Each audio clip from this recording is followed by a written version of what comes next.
Senhor Jesus, de quem as bênçãos vêm. Louve a Deus, louve a Deus, e ao Senhor Jesus, de quem as bênçãos vêm.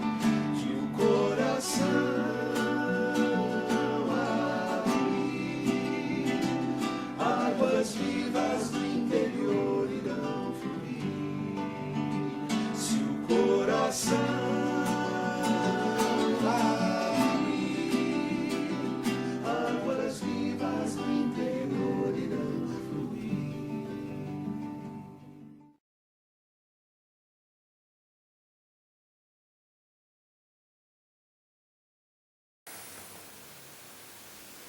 Olá, seja bem-vindo a mais um estudo da Escola Dominical da Igreja Presbiteriana de Astorga.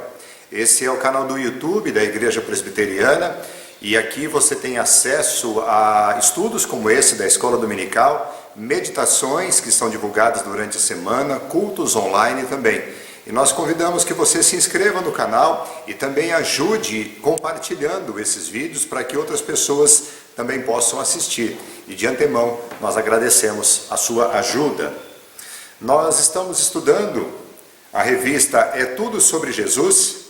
É uma revista de estudo para a escola dominical e ela fala sobre Cristo revelado e anunciado no Antigo Testamento. Nós estamos na lição número 6, a respeito de Jesus, o bom pastor. O texto base dessa lição é o Salmo de número 23, mas nós dividimos essa lição em 3 partes. No domingo passado, nós demos ênfase à profecia do profeta Ezequiel, no capítulo 34. Falamos também sobre a figura do pastor, a figura das ovelhas, e hoje nós iremos falar, a nossa ênfase hoje será no Evangelho de João, capítulo 10, quando Jesus se apresenta então, pessoalmente, como o bom pastor.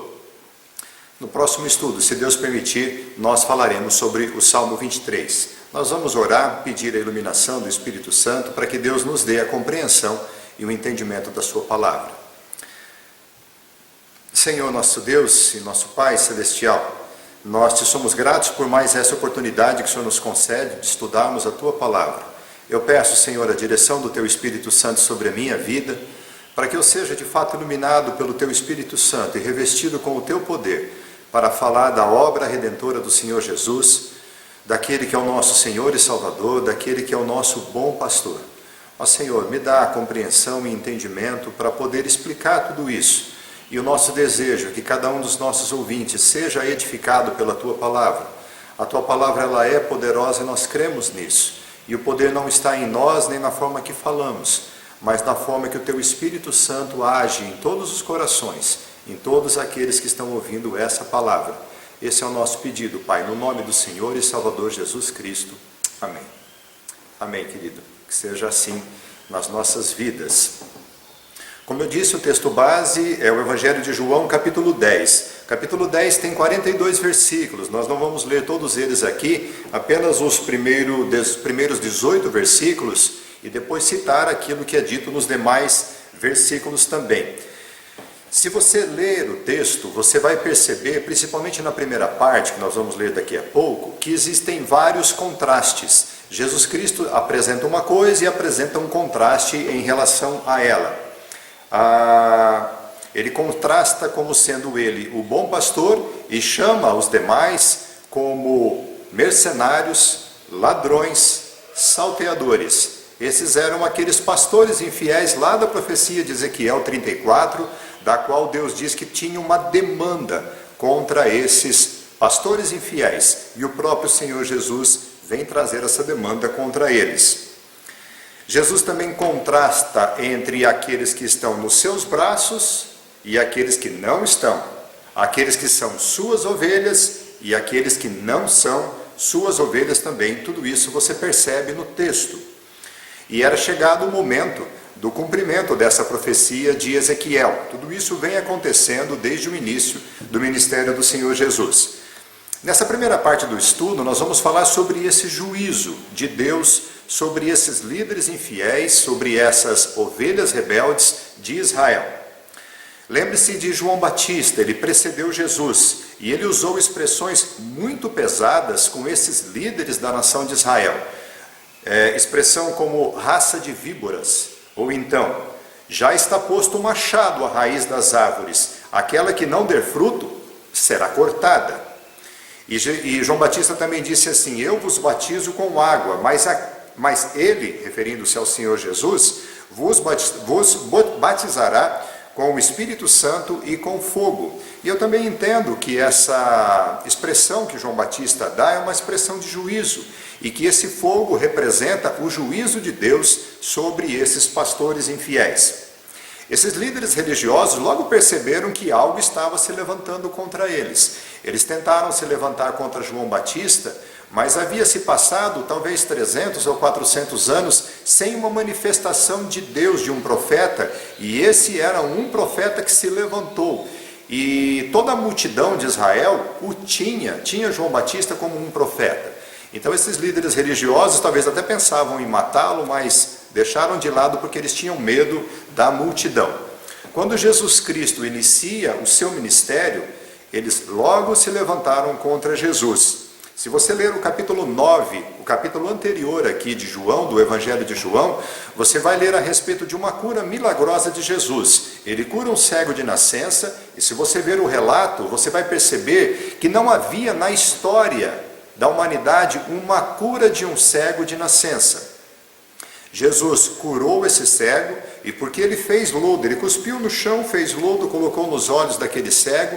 Por causa disso, esses líderes religiosos, os fariseus, os saduceus, os fariseus, os escribas e os sacerdotes, se levantaram contra Jesus dizendo assim: ele não é de Deus, porque ele não guarda o sábado, porque Jesus fez esse lodo no sábado. Eles nem se atentaram para perceber que um milagre excepcional havia sido feito, e Jesus já havia realizado outros milagres também. Jesus, mesmo curando aquele cego de nascença, aqueles líderes religiosos têm um diálogo com esse que fora cego e acabam-no expulsando da sinagoga. Era assim que esses pastores infiéis tratavam as ovelhas. Se você lembrar de Ezequiel 34, o texto diz assim: vocês que dão de ombro nas ovelhas e chifram e as expulsam para fora. Um homem humilde, como aquele cego de nascença, que fora curado por Jesus, é expulso da sinagoga. E o curioso é que Jesus procura esse cego, e ele chega para ele e diz assim: você crê no Filho do Homem? E aquele que fora cego diz assim: quem é, para que eu creia? E Jesus se revela a ele, diz assim: você o está vendo, sou eu que falo contigo. E aquele homem adora ao Senhor Jesus. São um dos poucos textos bíblicos em que Jesus se revela a alguém dizendo: eu sou o Filho de Deus. Ele veio para essas ovelhas. E ele vai ter essa demanda então com esses pastores. E nós vamos ler agora o Evangelho de João, capítulo 10, de 1 até 18.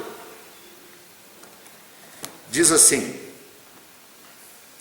em verdade vos digo, o que não entra pela porta do aprisco das ovelhas, mas sobe por outra parte, esse é ladrão e salteador.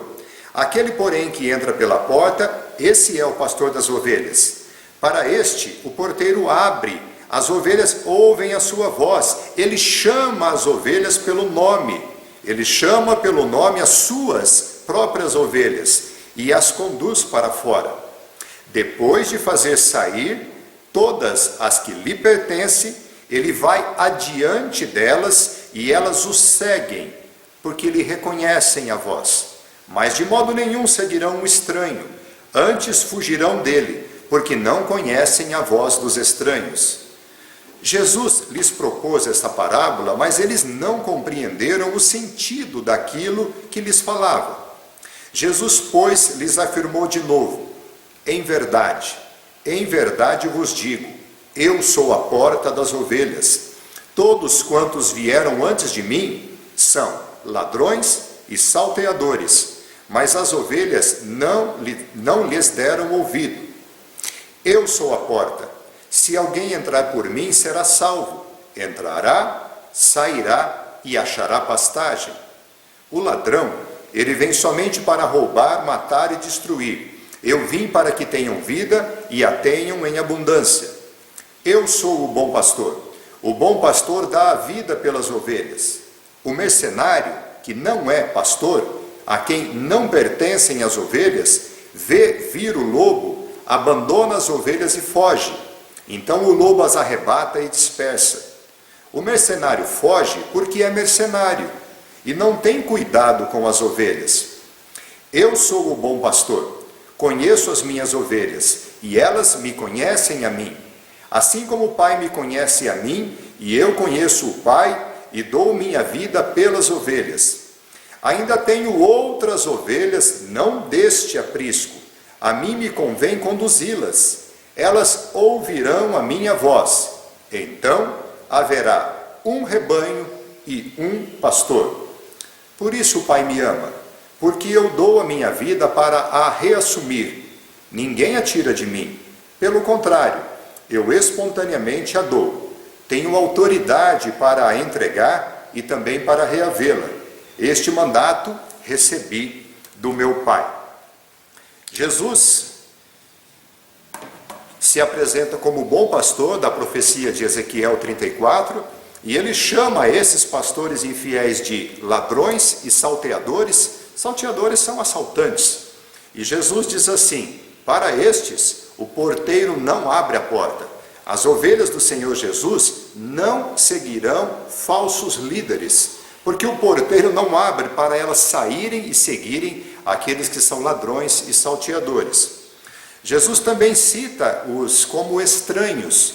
E Jesus diz assim: de maneira nenhuma as minhas ovelhas seguirão os estranhos, porque elas não reconhecem a voz dos estranhos. Jesus os chama de mercenários. E o termo mercenário, na nossa cultura, ele é muito apresentado de forma pejorativa, de forma negativa. Mas mercenário, se você observar no dicionário o significado, é apenas alguém que trabalha por dinheiro. Então Jesus diz assim: o mercenário que está apacentando as ovelhas, ele não é o dono das ovelhas, ele não tem amor pelas ovelhas, ele não tem interesse pelas ovelhas. Quando ele vê vir o lobo, ele foge, porque as ovelhas não são dele. E Jesus diz assim: esses são mercenários, porque o mercenário, ele trabalha por dinheiro, ele trabalha por remuneração, ele não tem prazer nem amor naquilo que ele faz única e exclusivamente pelo dinheiro. E Jesus diz bem claro: o objeto deles é roubar, matar e destruir. Quando você olha esse texto, você percebe que quando Jesus usa a expressão esses são os que vêm para roubar, matar e destruir, Cristo está falando daqueles pastores. Mas se você voltar um pouquinho, no capítulo 8, você vai perceber Jesus dizendo para esses mesmos líderes que o pai deles era o diabo, era Satanás. Então, por detrás deles, nessa ação de roubar, matar e destruir, está a ação do próprio Satanás. Por isso que nós compreendemos que Jesus veio para que nós tenhamos vida e vida em abundância. Mas o inimigo das nossas almas, seja aqui representado por esses falsos líderes, veio somente para roubar, matar e destruir.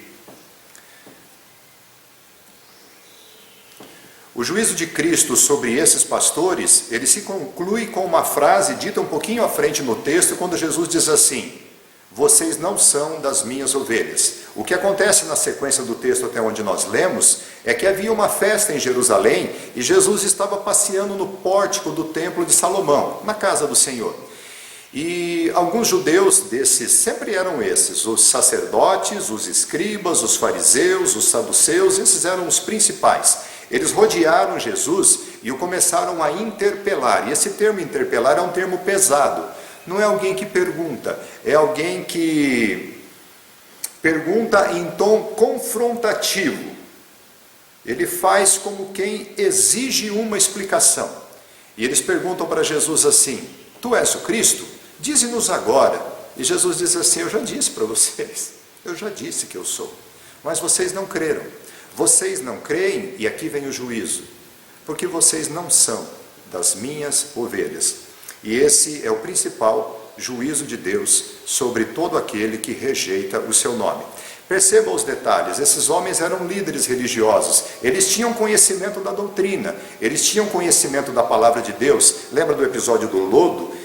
Eles eram muito conhecedores da lei, eles eram intérpretes da lei. Eles sabiam que todas essas profecias apontavam para um Messias, apontavam para Cristo, mas eles o acusavam Jesus de estar possesso de Satanás, do demônio.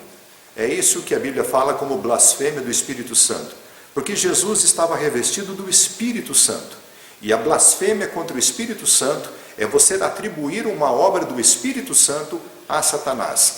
Esses homens passaram talvez no limite, eles disseram que Jesus estava possesso por demônios, mas eles tinham conhecimento, eles sabiam que Jesus era de fato o Messias. Eles não mataram Jesus logo no início porque eles temiam a multidão.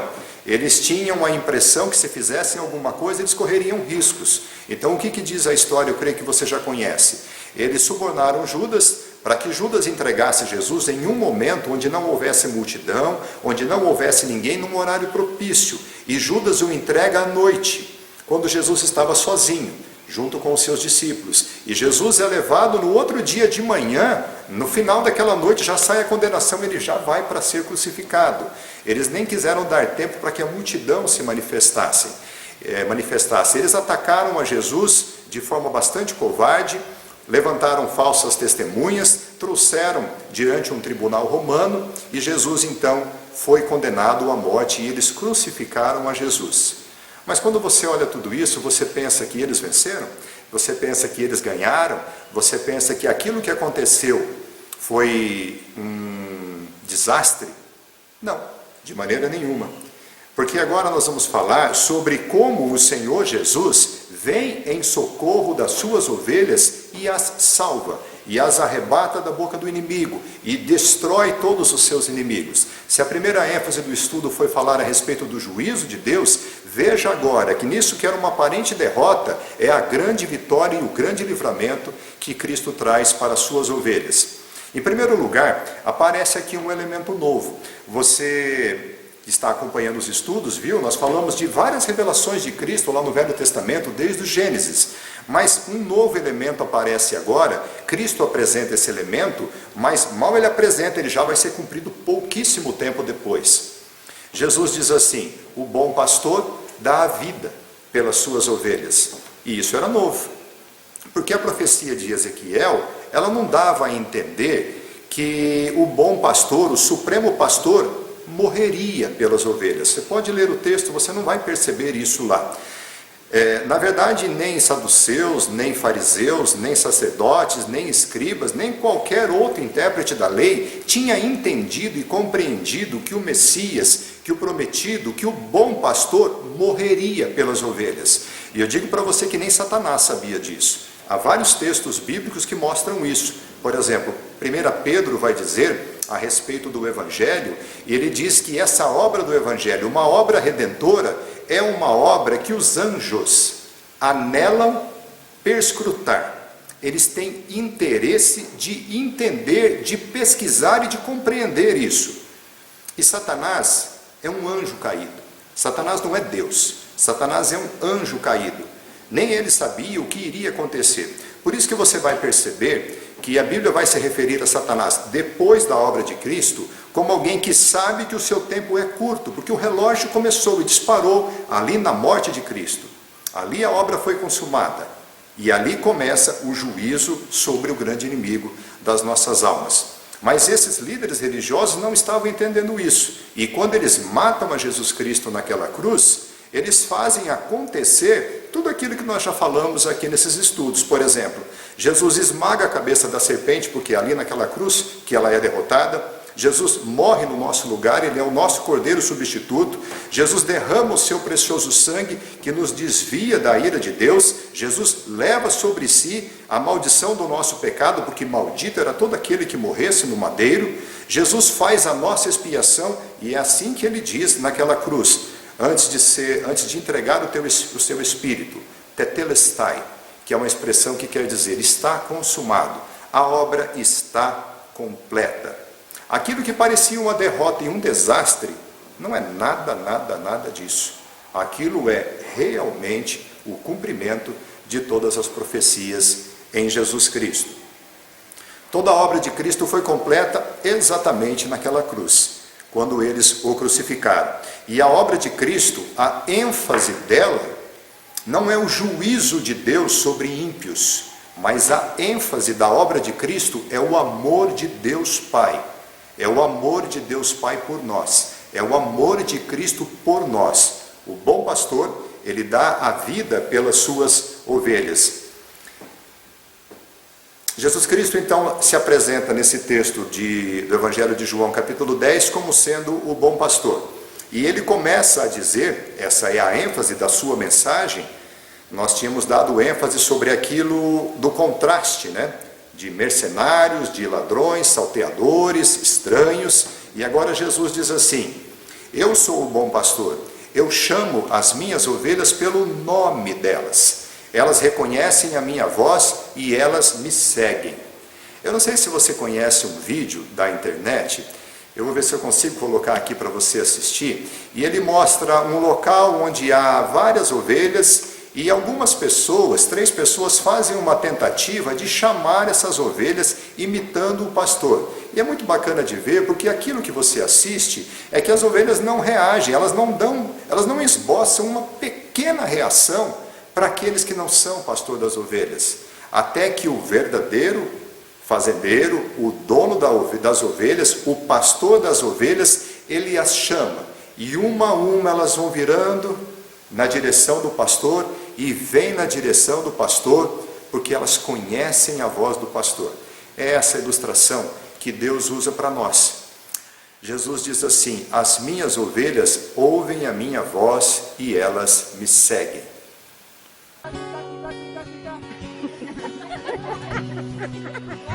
One more time.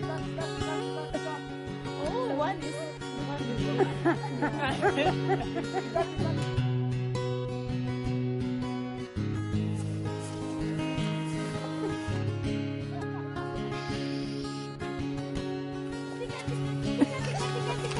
Louder!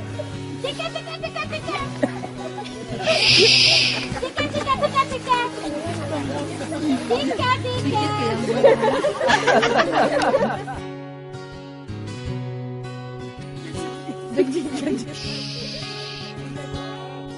Tika, tika, tika.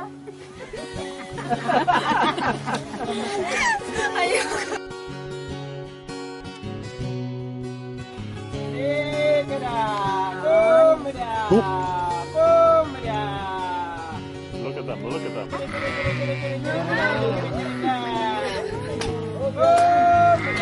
That's amazing. Isn't that amazing? They are coming. Oh my God. Woo!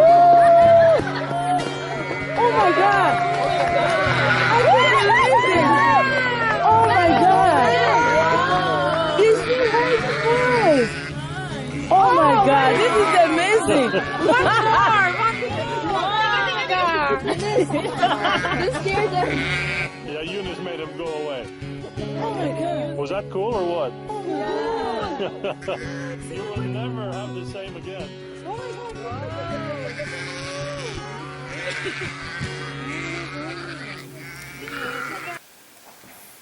Isso é maravilhoso. É maravilhoso saber que nós podemos ouvir a voz do Senhor Jesus e reconhecer, no meio de tanto barulho, no meio de tanto ruído, escutar e dizer assim: espera um pouco, essa é a voz do meu Senhor. Isso fala ao meu coração, isso satisfaz a minha alma, isso muda a minha vida. A nossa oração é que seja assim na sua vida. Jesus Cristo também diz: eu sou a porta. Se alguém entrar por mim, será salvo. Entrará, sairá e achará pastagens. Lembra que o próprio Deus promete naquela profecia de Ezequiel, dizendo que ele levaria suas ovelhas para outras pastagens, e lá elas teriam paz, lá elas teriam sido libertas de todos os seus predadores, de todos os seus inimigos, e pastariam tranquilamente. E Jesus diz assim: eu sou a porta, quem entrar por mim sairá e achará pastagens, porque o próprio Jesus diz: eu sou o caminho. Jesus Cristo também disse assim: eu vim para que tenham vida e vida em abundância. Ele mesmo é o autor da vida. Ele é aquele que pode nos fazer viver diante do Pai. Nós, mortos nos nossos delitos e pecados, revivemos, ressuscitamos juntamente com Cristo e podemos viver e sobreviver quando comparecermos diante do Pai, porque nós temos o nosso Senhor, aquele que morreu no nosso lugar. Jesus Cristo disse assim: eu dou a minha vida pelas ovelhas. E repare que essa frase, quando Jesus diz assim, eu dou a minha vida pelas ovelhas, ele está falando de um preço. É como se Jesus dissesse assim: quanto custa essas ovelhas? Eu dou a minha vida por elas. E diferentemente de um filme de ficção científica, quando você vê um grande herói que ele dá a sua vida para salvar alguém ou para salvar uma cidade e depois ele morre e então ele fica apenas na memória das pessoas e uma gratidão, o que Jesus Cristo faz é morrer pelas suas ovelhas, mas ele tem autoridade sobre a vida. E ele diz assim: ninguém tira a minha vida de mim. Pelo contrário, eu espontaneamente a dou. Eu tenho autoridade para a entregar e também tenho autoridade para reavê-la. E Jesus termina esse texto dizendo assim: este mandato, esta missão, este plano foi estabelecido pelo Pai. Esse mandato eu recebi do Pai. Eu dou a minha vida e eu vou reavê-la. Eu tenho autoridade sobre isso. Por fim, Jesus ainda falando sobre ovelhas, ele fala assim: existe um outro aprisco. Então ele diz de nós, ele diz assim: ainda tenho outras ovelhas, não deste aprisco. A mim me convém conduzi-las. Elas ouvirão a minha voz, então haverá um só rebanho e um só pastor. Jesus então revela a abrangência da sua obra salvadora. A salvação de Cristo era para aqueles homens ali, lá em Israel, lá naquela região, lá em Jerusalém, lá onde ele pregou, lá onde ele morreu, lá onde ele ressuscitou, lá onde ele disse que o evangelho deveria ser pregado, e lá ele diz assim: preguem agora para todas as criaturas, porque as minhas ovelhas não são apenas deste aprisco, elas estão distribuídas por esse mundo todo, pelo mundo todo. E é por isso que o evangelho, que começa com 12 discípulos, um deles suicida-se, o outro, que era líder, nega, mas Jesus ressuscita e aparece para esses seus discípulos e lhes recobra o ânimo e diz assim: permaneçam em Jerusalém até que do alto vocês sejam revestidos de poder, do poder do Espírito Santo, e vocês serão minhas testemunhas, tanto em Jerusalém, Judeia, Samaria e até os confins da terra, entenda-se Astorga ou a cidade onde você está. O Evangelho fez isso. Ele seguiu porque o próprio Senhor Jesus é quem dá esse poder. Ele diz: eu tenho toda a autoridade, tanto nos céus quanto na terra. Porque não tem outra explicação.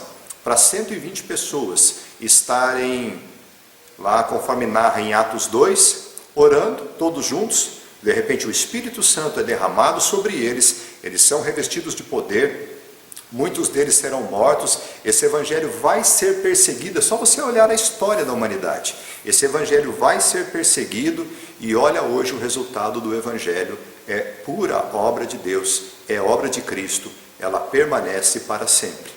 Foi assim que o evangelho chegou até nós, foi assim que o evangelho um dia chegou na minha vida, é assim que o evangelho chega até você, pelo poder de Deus. Jesus Cristo é o nosso bom pastor.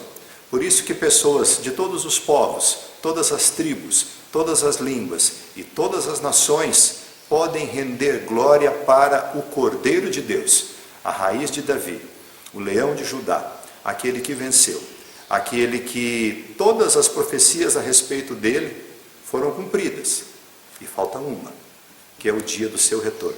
Que Deus abençoe a sua vida, que essa palavra de fato fale ao seu coração, que você reconheça e ouça essa voz do Senhor Jesus, o nosso bom pastor. Ó Deus e Pai, nós agradecemos, porque Jesus Cristo é o nosso supremo pastor. Obrigado porque nós precisamos constantemente, Senhor, sermos pastoreados. Nós somos fracos, nós somos falhos, nós somos inclinados para o mal, nós somos frágeis, ó Deus. Tem misericórdia das nossas vidas, Senhor. Obrigado, Senhor Jesus, pela Tua obra. Obrigado pelo Teu sacrifício em nosso lugar. Obrigado porque nós podemos ouvir a Sua voz e reconhecer quem Tu és.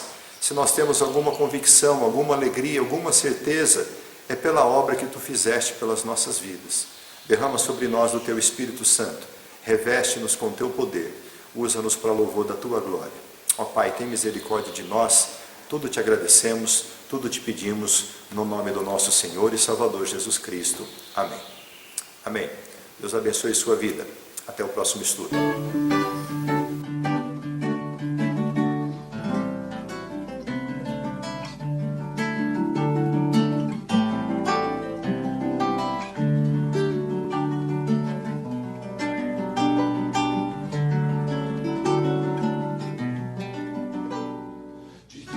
As tribos, povos e raças, muitos virão te louvar. De tantas culturas, línguas e nações, no tempo e no espaço, virão te adorar. Bendito seja sempre o Cordeiro, Filho de Deus, raiz de Davi, bendito seja o seu santo nome. Cristo Jesus, presente aqui. La, la, la, ya, la, ya, la, ya. Remidos comprados, grande multidão, muitos virão te louvar. Povo escolhido, teu reino e nação, no tempo e espaço, virão te adorar. Bendito seja sempre o Cordeiro, Filho de Deus, raiz de Davi, bendito seja o seu santo nome. Cristo Jesus, presente aqui.